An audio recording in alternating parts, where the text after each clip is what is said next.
Bonsoir les amours du plomb, bonsoir les plombés. Bon, ben c'est mon heure pour faire une petite vidéo. Il est 1 h du matin. Je pensais la commencer un peu plus tôt, mais j'avais le trac sûrement. Donc voilà, je suis tranquille, j'ai passé ma journée et je vais pouvoir vous faire la petite vidéo que je souhaitais vous faire suite à ce que j'ai reçu. Et je vais commencer par faire un point sur les armes en 4,5 que j'ai, en 4,5 mm. Voilà. Donc j'ai retrouvé récemment les petites boîtes de plomb que vous ne voyez pas là qui sont devant, je pensais qu'on les voyait à l'écran. Voilà, j'ai trouvé ces boîtes de plomb qui datent d'un certain temps. Vous voyez. Il m'en reste pas mal dedans même. Et c'est vrai que je me suis dit le 4,5 c'est quand même sympa en PCP parce que quand on regarde la consommation d'air et le nombre de coups qu'on peut tirer, eh bien on se rend compte qu'on en tire beaucoup plus en 4,5 qu'en 5,5 quand même. Il y a une grosse différence. Et je me suis dit que pour faire un peu de plinking, s'amuser à 30-50 mètres, le 4,5 ça devrait être sympa. Voilà. Donc pour l'occasion, ben, je vous ai ressorti mes premières carabines. Voilà, celle-ci. Et Indiana qui est sur le canapé, que je vous montrerai ensuite. Donc il n'y a pas de marque dessus, je ne me rappelle plus où est-ce que j'avais acheté ça. Ou que mes parents me l'avaient acheté peut-être, hein, je ne sais plus, parce que j'avais 13 ans à l'époque. J'avais 13 ans, donc ça remonte à 55 années, 45, 42 ans, ça fait 42 ans. Voilà. Alors ces carabines, ben, celle-ci j'en suis servi de 13 ans jusqu'à 15 ans. Et à 15 ans j'ai eu la Dina 35 à côté. Et puis après, bon ben voilà, je suis un peu passé à autre chose hein, que le tir à la carabine à plomb. Hein. J'avais d'autres préoccupations à cet âge-là, que nous connaissons tous, nous les garçons, n'est-ce pas? Et ces carabines sont restées sur une armoire pendant des années. Et évidemment, elles se sont abîmées, quoi. Puis elles avaient servi quand même à l'extérieur pas mal. Donc vous voyez, il y a pas mal de choses à refaire. Il y a tout le bois qui est à poncer, si je voudrais les rattraper. Le canon est piqué en extérieur. Par contre, l'intérieur du canon, ce qu'on appelle l'âme, je crois, je sais plus, est très bien. J'ai vérifié. Les joints semblent très corrects. Les joints semblent très corrects. Elle claque fort, elle claque toujours. Donc je serais curieux de les tester au chrony, parce que c'est vrai qu'à l'époque on n'avait pas de chrony. Hein. Quand ça tirait moins bien, ben, on se disait ouais le ressort il est détendu, la carabine est vieille, c'est tout ce qu'on pouvait se dire quoi. Donc j'ai celle-ci, cette petite là, qui est très légère en fait. Hein. Une petite carabine très légère. Je crois que c'est espagnol comme marque. Je crois que c'est espagnol. Je sais plus. Et c'était précis, c'était précis. À l'époque, je devais tirer à 10, 15 mètres. Et ouais, c'était assez précis en fait. Voilà, donc ça c'est la toute première que j'ai eue. Et ensuite, j'ai eu cette Diana 35. C'est une Diana 35, je crois. Hein. J'ai pas mes lunettes. J'ai pas mes lunettes, faites voir. Alors, est-ce que c'est marqué quelque part? J'ai souvenir que c'était marqué quelque part. Parce que je savais que c'était une 35. Voilà. Alors celle-ci, je l'ai eu à 15 ans. Je l'ai eu à 15 ans, ouais. Voilà. Et donc c'est pareil, le canon est complètement piqué en extérieur. Là, il faut tout démonter, le bois. Le bois est par contre bien conservé. Il y a quelques petites traces, il faudrait bien le nettoyer, bien le désencrasser éventuellement. Mais je pourrais peut-être éviter de tout reponcer pour tout refaire. Par contre, ça, évidemment, tout ce qui est la partie piston, il y avait un rail pour la lunette, hein, c'était sympa, il y avait quand même un rail pour une lunette. Hein. Bien que j'en mettais pas, moi, à l'époque. Hein, je tirais toujours en vis ouverte. Et elle était très précise. Moi, j'aimais beaucoup cette carabine. Elle est un petit poil plus lourde que l'autre. Maintenant, je ne me rends pas compte parce que je suis devenu costaud. Mais quand j'étais gosse, je voyais la différence quand même. C'est sûr. Voilà.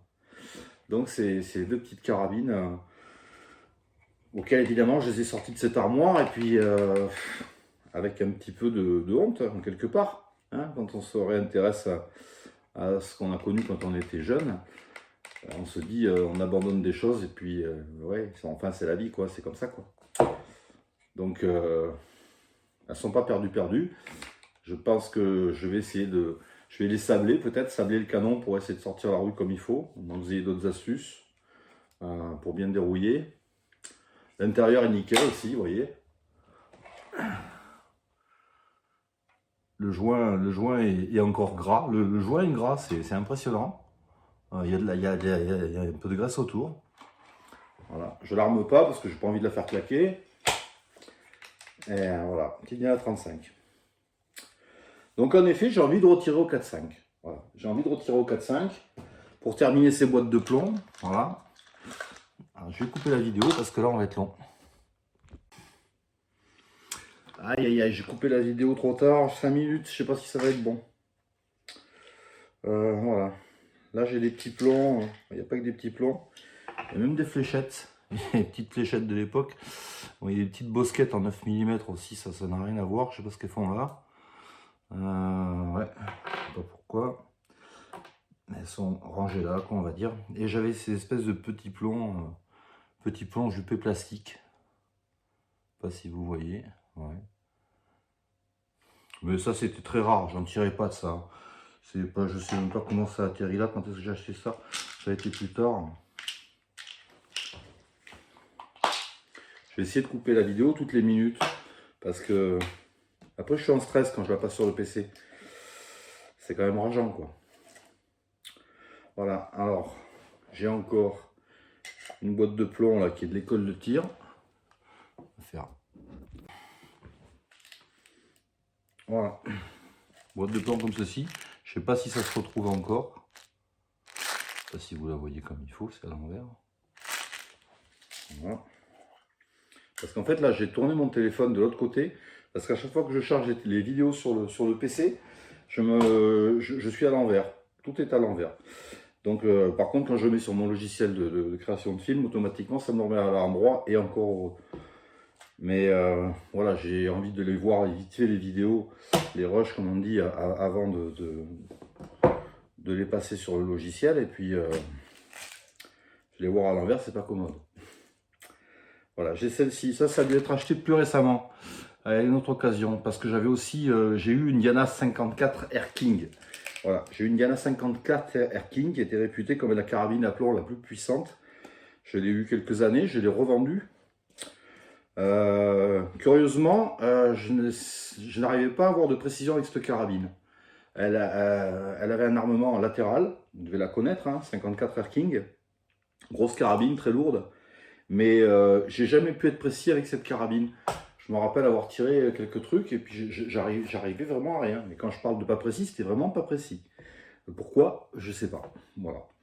Donc c'est une carabine que j'ai revendue. Après, je sais pas si elle a fait le bonheur de quelqu'un qui a trouvé de la précision. Moi, je ne suis jamais arrivé à tirer correctement avec cette carabine qui claquait très fort, je me rappelle. Hein. Je crois qu'elle était donnée pour une vélocité quasi équivalente à une 22 médium, sans doute. Hein. Je sais plus. Je sais pas quelle puissance ça faisait en joule. J'en ai aucune idée. Peut-être 27, peut-être un peu plus. Et puis cette boîte-là, voilà. Et vous voyez, il m'en reste pas mal, quoi. Il m'en reste pas mal. On coupe parce qu'à 2 minutes. Donc en effet, j'ai envie de reprendre le 4.5 pour me faire plaisir. Et en 4.5, en fait, j'ai fait le tour des armes que j'ai à la maison. J'ai que ces deux carabines. J'ai ce revolver que j'ai acheté récemment. Voilà. Donc je vous avais fait une vidéo il y a quelques mois de ça. C'est à l'époque où j'ai abandonné de faire les vidéos parce que j'avais fait une vidéo assez longue qui durait plus de 20 minutes, 25 minutes. Et mon PC me l'a refusé. J'ai pu la mettre sur Drop, je sais plus trop quoi, mais un copain qui m'a conseillé, mais j'ai jamais pu réellement récupérer la vidéo. Donc ça m'avait énervé. J'avais fait une vidéo sur ce revolver que j'avais reçu. Donc le M29 Smith & Wesson, le fameux revolver de Clint Eastwood. Hein, très sympa. Une très très belle réplique. J'avais fait un comparatif avec mon vrai Smith & Wesson que j'ai en 44 Magnum qui est un 629. Celui-là c'est un 626, pardon, celui-là c'est le M29. Et au niveau du poids, il est à peine un peu plus lourd. Et c'est une très très très belle réplique qui tire assez précis. Et je vous referai, maintenant que je suis un peu remotivé à nouveau, je vous referai une vidéo sur ce revolver très prochainement. Voilà. avec une petite mise en scène sympa. On va voir ça. Donc avec ce revolver, évidemment, j'avais commandé quelques plombs. J'ai un peu tiré avec. Donc du plomb revolver, j'en ai aussi, vous voyez. J'ai du Gamo, j'en ai, voilà, du Gamo comme celui-ci. J'en ai une, deux, trois, quatre boîtes. J'en ai 4 boîtes.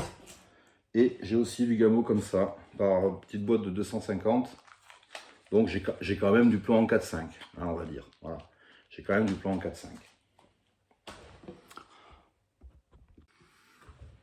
Alors, j'ai du plomb en 4,5. J'ai 2 carabines 4,5 qui sont à remettre en état. Hein. Ponçage du bois, démontage, sablage, nettoyage. Il faut enlever la rouille, je veux qu'elle soit à nouveau jolie.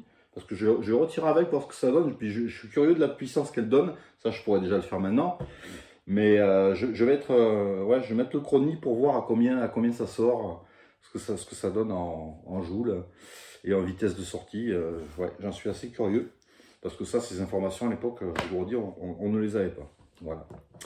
Donc, on va passer à plus costaud. Donc là, c'était la présentation de mes anciennes armes. Je vais ranger ça ici. Je vais déplacer ça là. Parce que comme je vais l'annoncer dans le titre de la vidéo, nous avons un unboxing ce soir. Une sortie de boîte en français. Eh oui, parce que j'ai des armes à piston et à CO2 en 4,5, mais j'avais pas de PCP. Donc, étant donné que j'ai vu que le PCP, bon, on pouvait tirer beaucoup de plomb avec beaucoup plus qu'avec le 5,5 même, eh bien, j'ai commandé une carabine PCP. Voilà. On va l'ouvrir ensemble. Et bon, je vous en dis un petit peu. Je voulais qu'elle soit en bois. Je voulais que ce soit une carabine bois. Voilà. Je voulais que ce soit une carabine bois. Et je l'ai trouvée très très belle. Je n'ai pas trop potassé. J'ai regardé quelques vidéos. J'ai vu qu'elle était donnée pour une carabine très précise. Donc, elle me plaisait surtout. Elle me plaisait. Elle coûtait le prix du diable avec une lunette, des plombs et des cartons. Le prix du diable, c'est 666. Eh bien, je me suis laissé tenter. Voilà, j'aurai ma 4,5 en PCP et je pourrai vous la présenter et faire une belle vidéo dessus quand j'aurai mieux approfondi l'examen de cette carabine. Allez, on va la chercher. Voilà, on ne me voit plus dans les colis. Voilà, le livreur est passé ce matin. Je l'avais depuis ce matin ici à la salle à manger, là ça ne bougeait pas. Et je me suis tenu, je dis je ne l'ouvrirai que quand je ferai la vidéo. Prends ton temps, et puis un petit enfant qui est pressé de tout voir. Ça sera un plaisir partagé en vidéo avec les collègues du PCP, les amoureux du plomb. Voilà. Allez, c'est parti pour l'ouverture. Donc là, il y a une valise a priori. Hein. C'est bien emballé. C'est bien emballé, Security Type et tout. Franck, il va être content. Hein, mon pote Franck. C'est bien emballé. Le carton, je suppose qu'il y a dedans, je pense qu'il y a la lunette qui était vendue avec, une 3x9,40, qui doit être bien suffisant pour du 4,5, mais vous allez voir tout à l'heure que j'ai de quoi faire en lunettes quand même, de quoi voir venir. Et les cartons sûrement, c'était le pack tir qui était vendu, voilà. Le pack tir.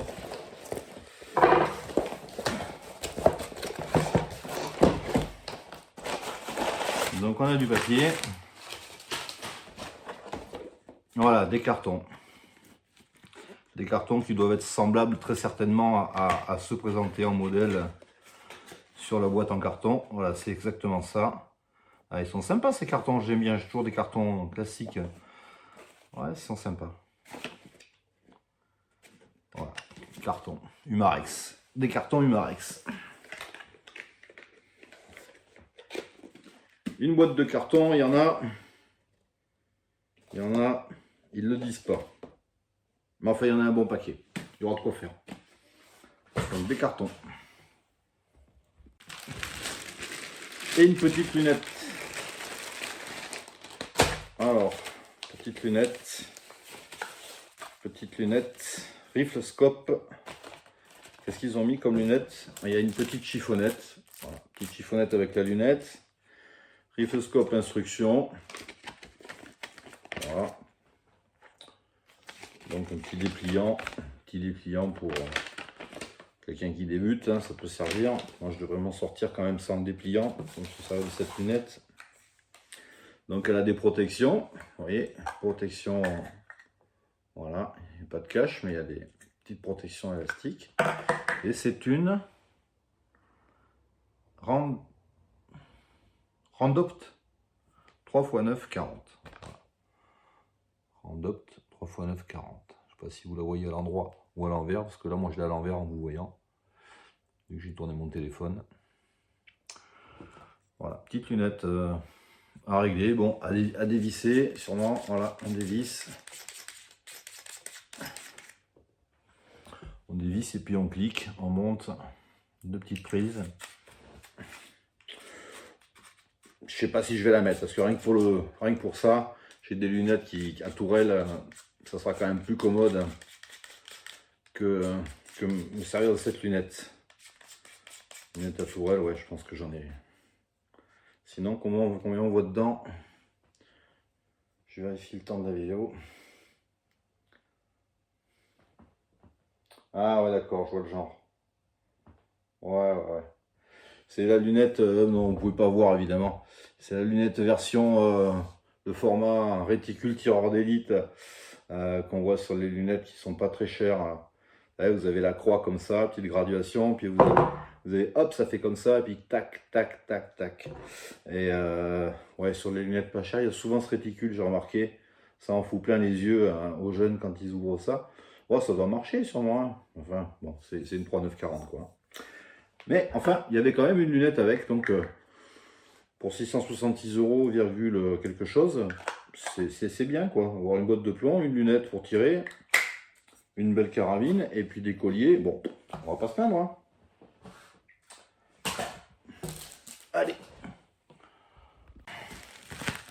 Allez, passons à l'ouverture de la carabine pour savoir qu'est-ce que c'est comme carabine, quelle marque c'est, comment elle est, à quoi elle ressemble. C'est ma petite surprise. Bon, je vais vous la faire en accéléré, je vais vous épargner le déballage, vous allez la voir en accéléré.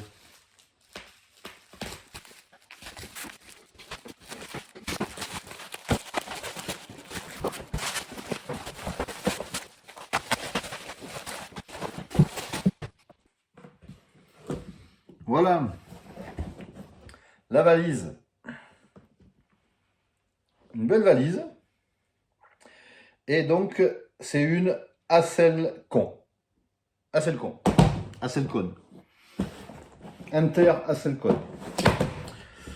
Inter Hasselcon. Voyons voir ce que ça nous dit.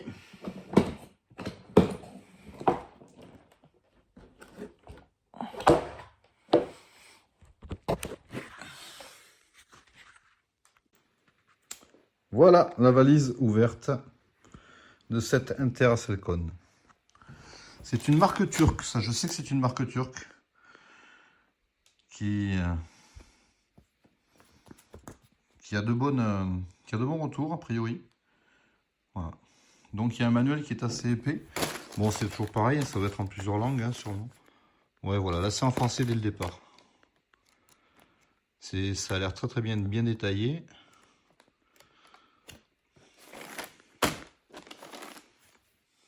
Voilà pour ça. Et la carabine qui est dans un plastique.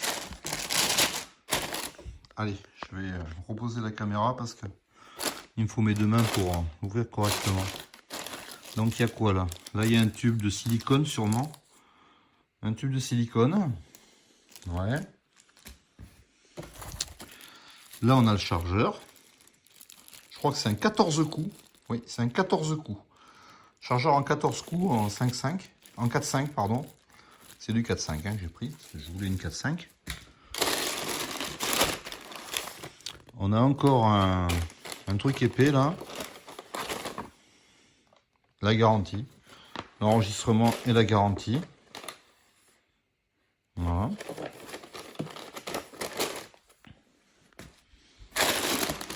Ah, il y a un autre chargeur. Il y a deux chargeurs. Donc on a quand même deux chargeurs de 14 coups chacun.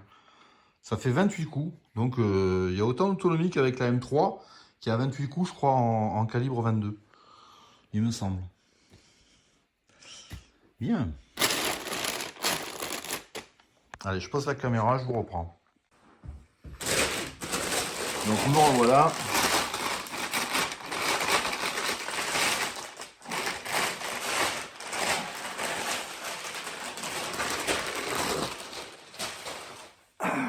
On va retirer la valise pour le coup.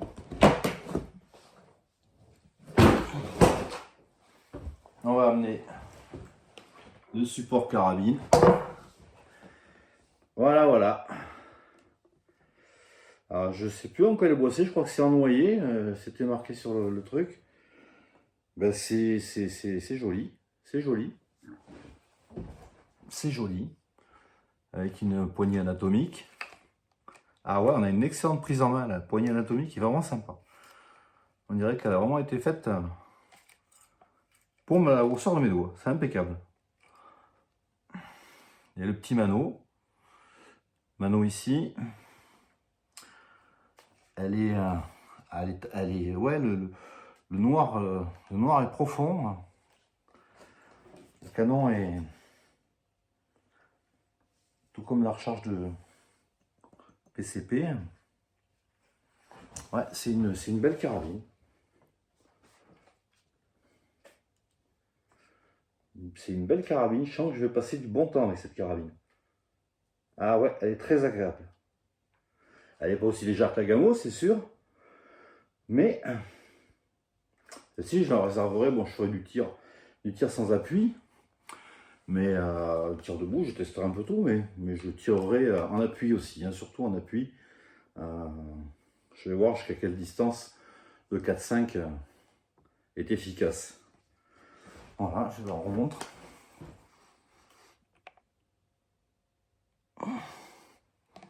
Je ferais peut-être mieux de la poser comme ça et de vous en faire le tour. Ah, elle est belle. Ah, je suis content. Je suis content, elle est jolie. Voilà, là je vous la me montre plus en détail. Les canons sont d'une brillance, d'un noir profond.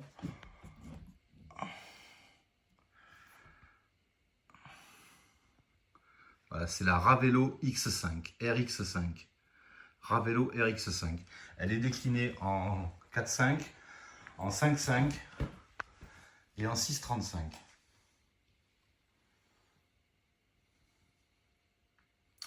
Ouais, c'est du noyer turc, je crois. Vous avez un grip poignet ici, très sympa. Ils auraient pu en faire un ici aussi, ça aurait été sympa, mais bon. On fera avec. Là, c'est gravé à l'intérieur. C'est gravé dans le bois. Aravelo Ergun. Ouais, Aravelo Ergun. Les indications de pression. Je ne sais pas si je peux vous les avoir. On est à 200 bars en pression. Voilà. Pas plus de 200 bars dans ce réservoir. Calibre 4.5. Voilà.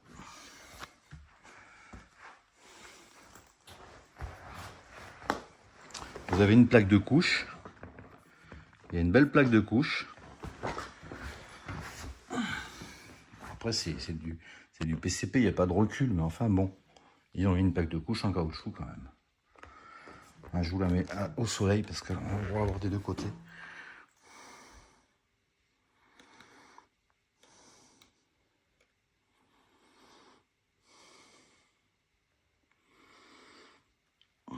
J'adore les canons. Là, le bronzage du canon est vraiment profond.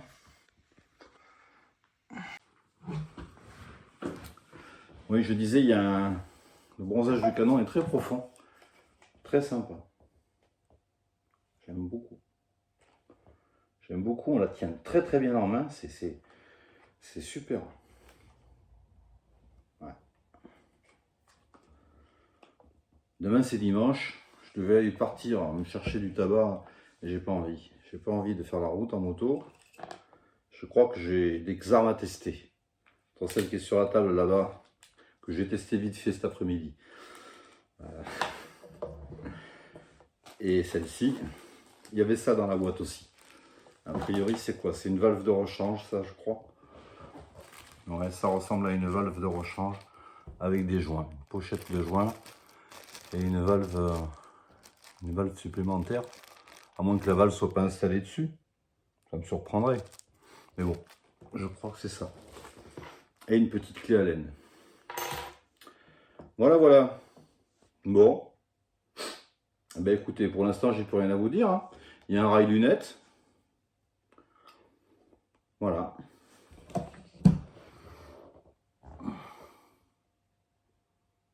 Je vous la remontre.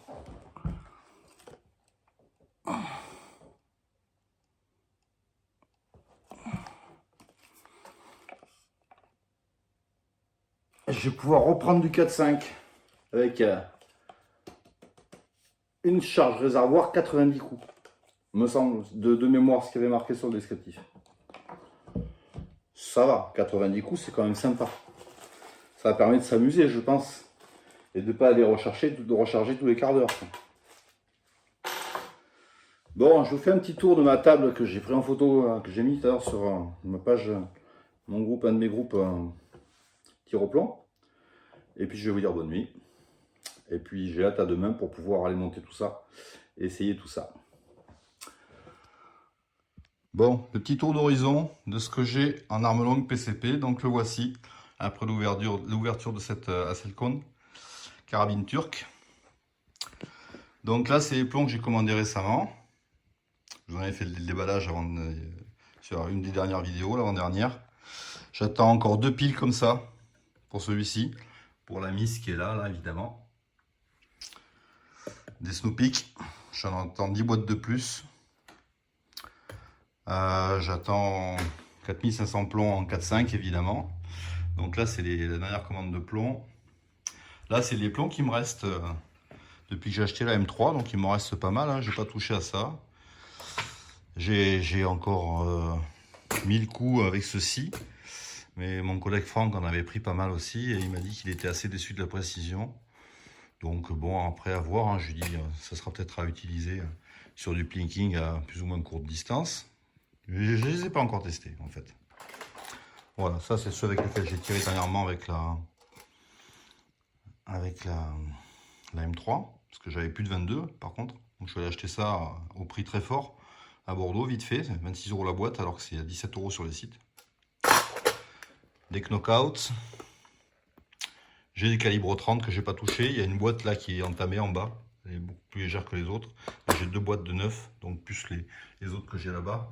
Et ceux-ci sont un peu plus lourds que ceux que j'ai commandés. Ceux-là, c'est les... J'y vois rien.